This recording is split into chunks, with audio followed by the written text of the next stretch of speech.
राधे राधे, जय श्री कृष्ण।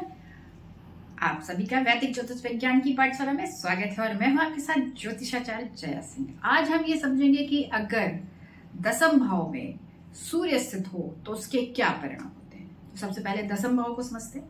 दसम भाव क्या होता है? व्यवसाय का होता है।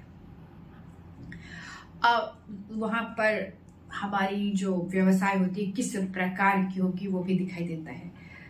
दसम भाव पद प्रतिष्ठा का होता है, सम्मान का होता है। दसम भाव सिंहासन होता है। दसम भाव आप किस प्रकार के कार्य करेंगे इसका होता है। दसम भाव का जो संबंध है वो कई बार हमारे धार्मिक कार्यों से भी होता है, हमारे राजनीतिक कार्यों से भी होता है।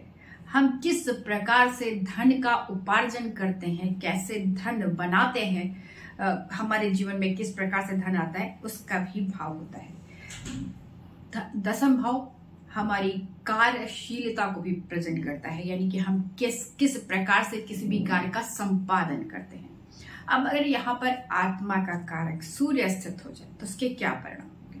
अब यहाँ पर दो चीज तो सीधे सीधे उत्पन्न हो जाती है कि एक तो पहली बात जो सूर्य है वो किस प्रकार का है, और अगर सूर्य स्ट्रांग है, मजबूत है, शुभ स्थिति में है तो उसके क्या परिणाम होंगे वो अलग होगा। जहां पर सूर्य कमजोर होगा, पीड़ित होगा, पीड़ित नहीं कह सकते पर क्रूर हो जाएगा तो उसके क्या परिणाम होंगे। तो उसको ऐसे समझते हैं कि अगर सबसे पहले तो अगर सूर्य दसम भाव में हो तो बहुत अच्छा माना जाता है। ये यहाँ पर दिग्बल सबसे परम उच्च का होता है। यहाँ पर सूर्य का, यहाँ पर सूर्य अपना सबसे अधिक प्रभाव देता है। ऐसे व्यक्ति प्रारंभ से ही उनकी जो कार्य करने की शक्ति है वो दिखाई देने लगती है समाज में। जैसे कोई छोटा सा बच्चा भी है तो वो अपनी क्लास में सबसे एक्टिव दिखाई देगा। एक्टिव इन सेंस ये नहीं कि पढ़ने में बहुत अच्छा है, नंबर बड़े अच्छा रहे, सिर्फ इतना नहीं होगा, क्योंकि दशाएं भी बहुत रोल प्ले करती है। फिर वो एक्टिव रहेगा, कनेक्ट रहेगा टीचर से और स्कूल में गेम्स से या बाकी चीजों से। तो वो चीज यहाँ से सीधी सीधी तौर पे दिखाई देता है क्योंकि वो दिग्बल हो जाता है। यहाँ पर सूर्य अपने सारे बल, अपना सारा अधिकतम पावर यहाँ पर देने की क्षमता रखता है। और चूंकि ये उपजय स्थान भी होता है तो किसी भी कार्य को कर गुजरने की क्षमता होती है। ज्यादातर ऐसा आध्यात्मिक जो लोग होते हैं उनकी कुंडली में भी दसम भाव में सूर्य पाया जाता है। अगर सूर्य बुध ज्यादातर साथ में ही होती है, अगर उनका योग दसम भाव में हो जाता है तो बहुत पावरफुल योग हो जाता है।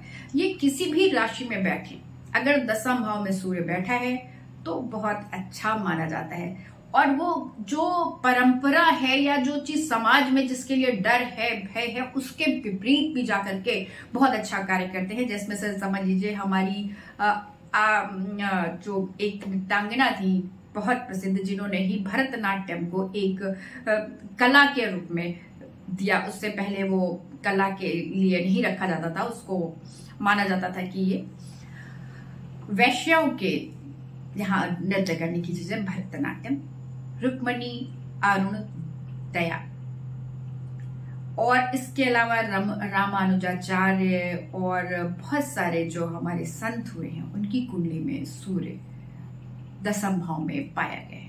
दसम भाव में अगर सूर्य होता है तो सीधी सीधी तौर पर सरकार से संबंध दिखाई देता है, क्योंकि अगर सूर्य सरकार का भी कारक होता है, राजा का भी कारक होता है, तो वह उसकी क्षमता पर डिपेंड करता है कि किस प्रकार की क्षमता है दसम भाव में।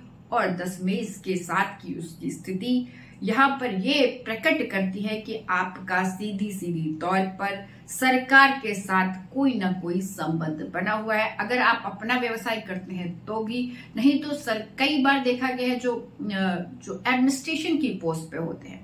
और एडमिनिस्ट्रेशन की पोस्ट का मतलब जरूरी नहीं है कि आईएएस में सिलेक्शन हो जाए तो ही आप एडमिनिस्ट्रेशन की पोस्ट पे रहेंगे। कई बार जो विधायक बनते हैं या एमपी बनते हैं वो भी एडमिनिस्ट्रेशन की ही उस जगह पे होते हैं। कई बार जो आईएएस है लेकिन उनके कमजोर है सूर्य, तो वो सरकारी नौकरी कर रहे होते हैं पर उनकी उतनी वहां पर धाक नहीं होती। पर ऐसे व्यक्ति की बहुत अधिक पकड़ होती है, बहुत अधिक धाक होती है ऐसे लोगों की। तो ये आप समझ लें कि सूर्य अगर दसम भाव में बैठा हुआ है तो अगर वो क्रूर है मान लीजिए पीड़ा में है तो क्रूर हो जाएगा, क्योंकि मंगल भी देखेगा, शनि भी देख रहा है, या राहु केतु से किसी से संबंध हो जाए, तो ऐसे में जो कार्य करने की जो क्षमता होती है वो तो उसमें कमी नहीं आती है। पर कुछ चीजों में आप अडिग होकर के डिसीजन ले लेते हैं, जिसकी वजह से आपको जिस जगह पहुंचना होता है वहां पर थोड़े से विघ्न आते हैं। लेकिन किसी भी प्रकार से सूर्य दसम भाव में बैठ करके आपको कमजोर तो हरगिज नहीं बनाता है। आज के लिए इतना ही। राधे राधे, जय श्री कृष्ण।